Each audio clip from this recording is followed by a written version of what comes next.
defense left to evolutionists against all these scientific facts is just one thing: propaganda. The baseless scenario of the human evolution is imposed on the public by means of imaginary drawings that appear in evolutionist publications. In these drawings, creatures with hairy bodies and simian features are decked out with overtones of human-like motifs. The given impression is that these half-man, half-ape transitional forms did live once. From time to time, drawings that present snapshots from the social life of these creatures are made. These misleading drawings are introduced in a particular sequence to engrave the scenario of the human evolution on the subconscious of society. Even in the most famous scientific publications, there frequently appear such window dressings called reconstructions and imaginary family tree drawings made by their inspiration.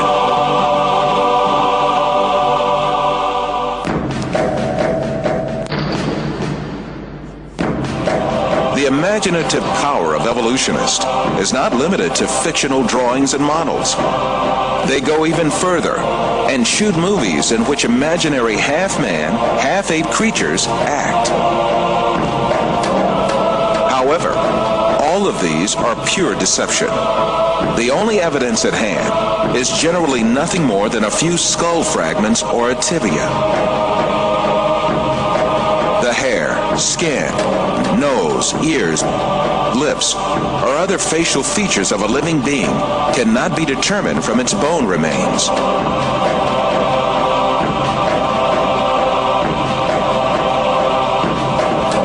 Evolutionists shape these soft tissues, which leave no trace in the fossil, to suit the purposes of their theory, and produce imaginary reconstructions in their workshops.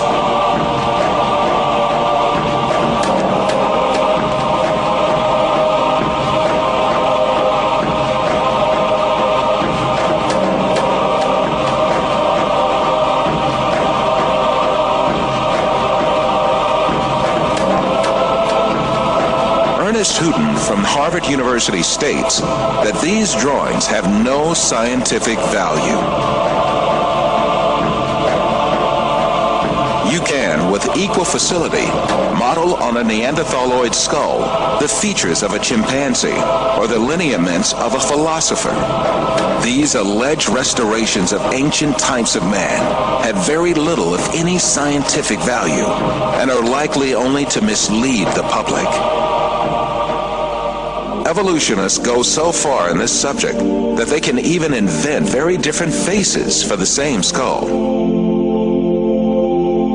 The three entirely different reconstructions made for the fossil called Zinjanthropus is a famous example showing how persistent evolutionists are in producing these false masks.